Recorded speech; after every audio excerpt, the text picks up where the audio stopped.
သမီးနာမည်ကတော့ Elizabeth စွန်ဖုံးကျစိန်ရွယ်လို့ခေါ်ပါရဲ့သမီးကတော့2025-2026ပညာသင်နှစ်မှာ All Star ကိုပိုင်အထက်တန်းကျောင်းကနေတက္ကသိုလ်ဝင်တန်းကိုဖြည့်ဆို့ခဲ့6ဘာသာဝင်ထူးနဲ့အောင်မြင်ခဲ့ပါရဲ့သမီးလက်ရှိကတော့ထွေဆန်ရက်ကွက်မှာနေထိုင်ပါရဲ့သမီးအခု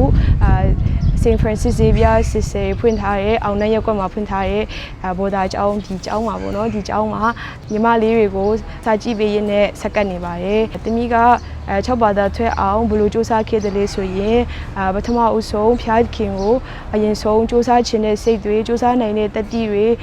ဉာဏ်ပညာအလင်းကျေးဇူးတွေကိုအရင်ဆုံးတောင်းခံပါတယ်။စာစကြတော့မယ်ဆိုရင်လည်းအမြဲစုအရင်တောင်းပြောမှစာချက်မှတ်ခဲ့ပါရဲ့တနည်းပတ်လုံးဆက်ဆမရေးစတင်ကြတဲ့အခါမှာတေချာလေးလိုက်နားထောင်ခဲ့ပါရဲ့ဆက်ဆမရေးပြောတဲ့အတိုင်းခိုင်းတဲ့အတိုင်းလည်းတေချာလေးလိုက်လုပ်ခဲ့ပါရဲ့အစမ်းစံမေးပွဲတွေကိုလည်းတတိချာချာလေးတတ်နိုင်တဲ့လောက်အကောင်းဆုံးဖြေခဲ့ပါရဲ့တနည်းပတ်လုံးစာကိုပဲအာယုံစိုက်ပြီးတော့ကြိုးစားခဲ့ပါရဲ့ခုညီလေးညီမလေးတွေကိုပြပြချင်တာကတော့အရင်ဆုံးဖျားခင်ကိုကိုစားပါဖျားခင်စီကနေခွန်အားတတိတွေတောင်းပါအလင်းကျေးဇူးတွေတောင်းပါပြီးရင်ကိုယ့်ရဲ့မိဘဆရာတွေ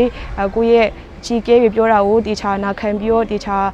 လိုက်လို့ပါကို့မှာရှိရဲ့အစွမ်းအစနဲ့အကောင်းဆုံးကြိုးစားပါကိုတမယားရင်းနဲ့နိုင်ရှင်ပြီးတော့လည်းအားမငယ်ပါနဲ့ဘသူကမှဘသူထက်မတာပါဘူးကိုပဲအာယုံဆိုင်ပြီးတော့စာကိုပဲတေချာပေါက်အကောင်းဆုံးကြိုးစားမယ်ဆိုရင်ညီလေးညီမလေးတွေလည်းတေချာပေါက်အောင်မြင်ပါပါကျေးဇူးတင်ရမယ်ဆိုရင်အရင်ဆုံးဒီလိုထိုက်တန်ပေမဲ့ဒီလိုစုကျေးဇူးတွေကိုပေးသနာခဲ့တဲ့ဖျားခင်ကိုအရင်ဆုံးကျေးဇူးတင်ပါရဲ့ပြီးတော့ကျေးဇူးရှင်မိဘနှစ်ပါးနဲ့ညီမလေးရဲ့အတော်ပေါ့နော်အတော်ရောစားကြတယ်မို့လဲဒီနေရာနေကျေးဇူးအထူးတင်ပါရဲ့အခုချိန်ထိညီမလေးကိုစာတင်ကြပေးခဲ့တဲ့ဆက်ဆံမရဲ့အကုန်လုံးကိုလည်းကျေးဇူးတင်ပါရဲ့ညီမလေးတက်ခဲ့တဲ့အကြောင်းပေါ့နော်အထက်ကကမိုင်းအထက်ကတင်မုံကောင်း All Star အကုန်လုံးအကြောင်းတွေကိုလည်းကျေးဇူးတင်ပါရဲ့ဒီကိုမောင်နှမတွေဆွေမျိုးသားချင်းတွေဆူတောင်းပေးခဲ့တဲ့သူတွေအဖက်ဖက်ကနေကူညီပံ့ပိုးပေးခဲ့တဲ့သူတွေ